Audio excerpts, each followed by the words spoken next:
is 100. Yeah.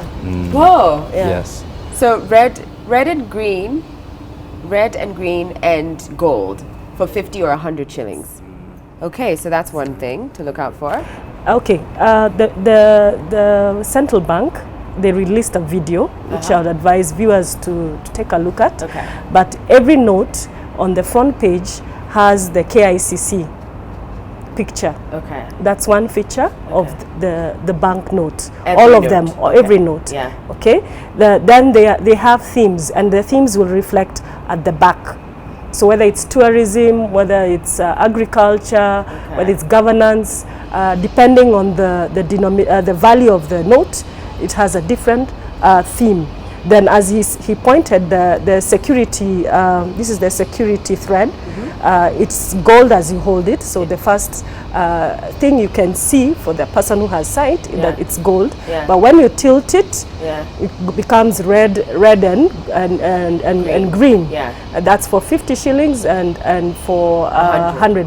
For 200 to 1,000, when you tilt it, it becomes a rainbow color. Oh. Yeah, and just this bar. At the back, there's this gold. If you tilt again, you see there's something like gold showing. It's in all notes. There's a gold. A gold where? Like a gold tint. Oh, like a slight tint here? Supposed from top to bottom. Oh, a line or what? Yeah, a bar. A bar. Yeah, let me, A gold bar. Oh, you see, listen, I'm not going to get conned, so I'm going to find this gold bar one way or another. I'm not sure I saw it, though. Okay. Can you point it out? Here it is. Okay, let me see again.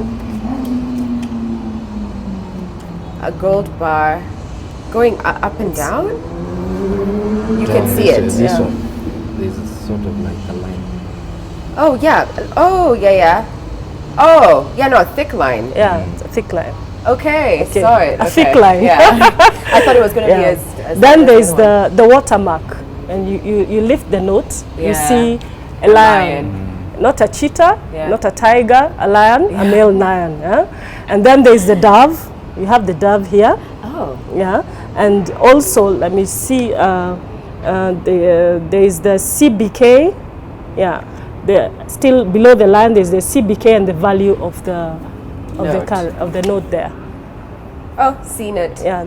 CBK 100 and 100. Yeah.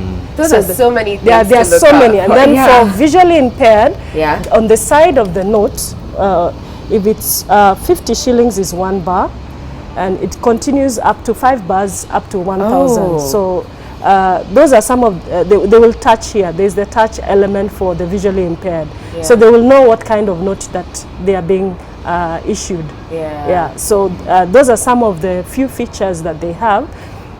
It's good that they educate the public, because I too was presented with the new notes and I felt intimidated. And I said, no, I don't want it. Right. I don't want to lose money. Give me the old money. Right. Yeah. So there is a lot of education that needs to take place. Educate the public one currency at a time. So if it's 50 shillings, speak to us in Swahili or the mother tongue, the vernacular. Tell us how it is, so that the woman, the mama mboga there, can also be more vigilant. Accept it. I already started to see tweets on how people are going to use Ugandan notes because they're quite similar to this.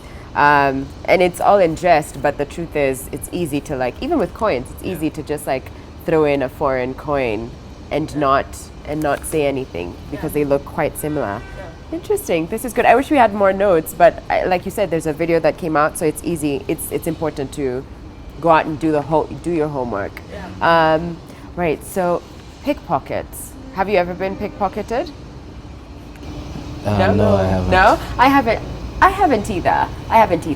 But it's something that happens. It's not, especially for women as well. Bags being snatched. It could even be like you're driving. You have your watch there. As a man, the window is down. Something is snatched. What should you be aware of when it comes to pickpockets or people who are looking to snatch and grab? Usually I've seen it happen. Oh, smash and grab. That's what they do in South Africa, I think. They smash your window in and grab. That's what I heard, Usually it happens when you're absent-minded. You're not aware of your environment. Yeah. Because even you see there are videos that usually emerge of people using a certain route, Yeah. being robbed when they are just using their phone in the bus. Yeah. So it usually happens when you're absent-minded. Right. So it's important for you when you're going to certain areas of town to be aware. Environmental awareness is usually key. Yeah. Yeah. I've fallen prey to, I don't think I can say this word on air, but they had theses and put their hand out on into the car, and I was with a friend of mine, and it was terrifying. But again, it's because we were chatting, and if we weren't, we'd have been like, we'd have clearly seen that person doesn't look right, and put our windows up. But but another tip that my mom gave me is just simply don't let anyone come close to me. Don't let anyone come too close. So I already, like, if I'm standing and I feel like you're too close to my person, whether it's my handbag or not, I start to get a nervous, because my mom doesn't believe that unless you know someone, you shouldn't be that close to me. And she'll start talking loudly, right? If you come like in whispering, she'll be like, no, what are you doing? Hey, sit. And it's almost like, what's going on? So she wants to get people's attention. I've used that a couple of times in my life to just sort of be like, hey, warning, I don't know who you are, and I don't know why you're coming this close to me. A common place where people tend to lose their valuables is in a shopping mall. Oh. Yeah, you're there with your friends, you're not paying attention, as you said, or you're busy shopping. Right, and you feel safe. Yeah, you feel safe, and you know there are cameras there. Yeah. Yeah, and again, bodily contact. Yeah. Someone will brush off you, even on the line, you're waiting to pay, and someone is there, they say, excuse me, nataka kupita, and your purse is open, ready to remove the money. Yeah. So they look for any opportunity, or even in a lift. I've had people being pickpocketed in Kenyatta Hospital. They enter a lift and they're going to see someone who is sick in the wards, and they come out, they find that someone went through their pockets or their handbag, and they don't have anything. So it's being vigilant, being aware where you have kept your valuables. And then again, why are you walking around with so much money in your handbag? You know, sometimes someone says, I lost 50,000. What are you doing with 50,000 in your handbag? Or I had my passport, you know. Unless you need those documents, then you move with them. I mean, I don't know if people generally move around with their I'd imagine it's just you. Maybe, I mean, God forbid you were going to the embassy or to the airport. And you lost your passport on your way to the airport. But don't move around with valuables like that, like your passport. In fact, someone once said that even your ID, you should have a copy of your ID and not necessarily your real ID. Would you advise that too? That you move around with a copy of it and not your real ID? No, you have to move with your real ID because some people will never accept the copy. The only thing that you should be aware when you go to other countries is that, you know, some other countries they tell you, leave your passport, the reception will keep it for you. You should never leave your passport anywhere. But also you should always have an identification on you, especially when you're abroad. You know, you never know when you'll be stopped and you need to identify yourself. And also be careful when you're putting documents in the safe, especially in a hotel room. How come? Because somebody can easily come and access when you're not in the room. Even if you put your own PIN?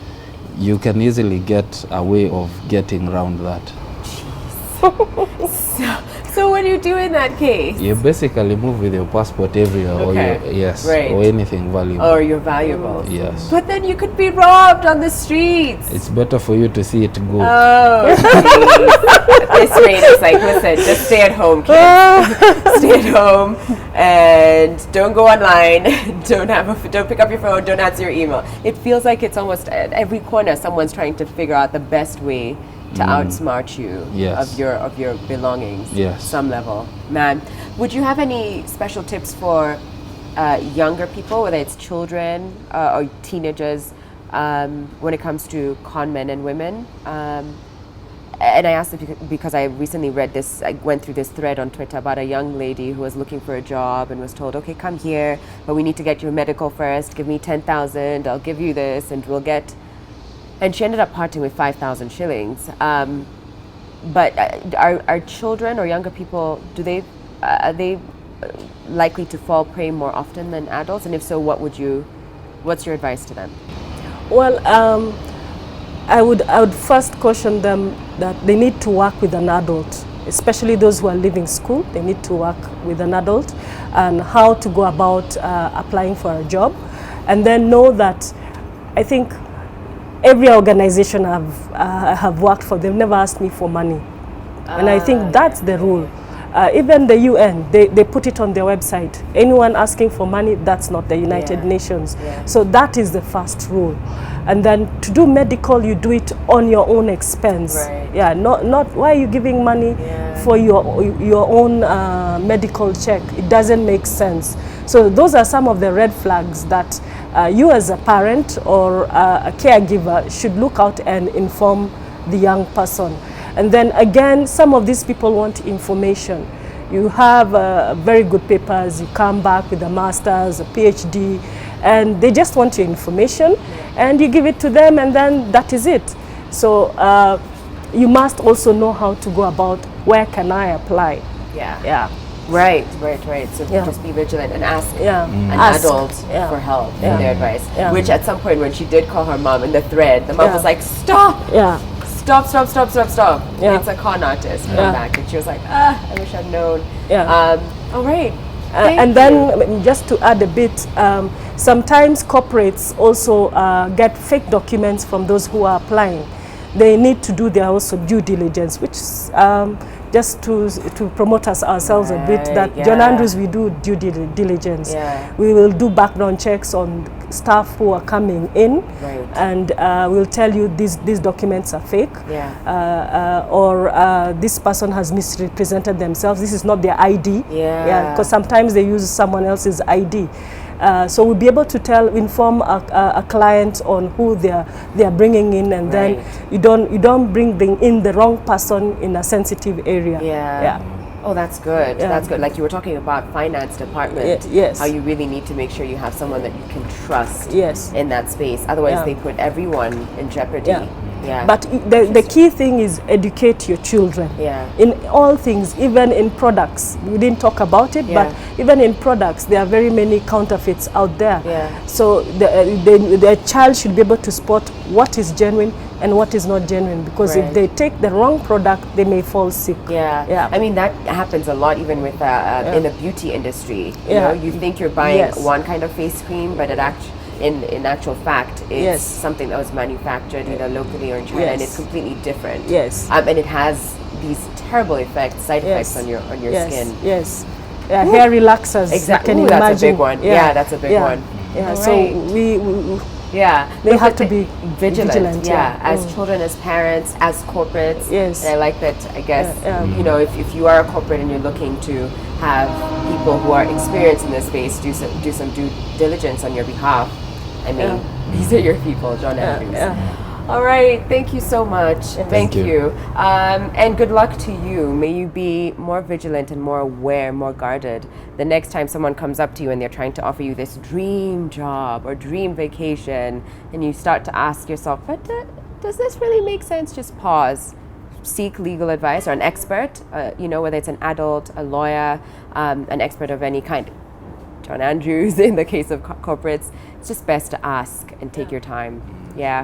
All right, thanks everybody for watching. Hope you enjoyed today's show and you learned a thing or two. Have a great rest of the day, and thank you to Parkin as well, by Radisson. Remember, with the new notes, take your time, see what to look out for, the gold, the rainbow, the red and the green lines, all those things, because I think that's going to be a big one. And already there's been some fakes in the market. So stay vigilant, everybody. Have a great rest of the day, and I'll see you tomorrow. Bye.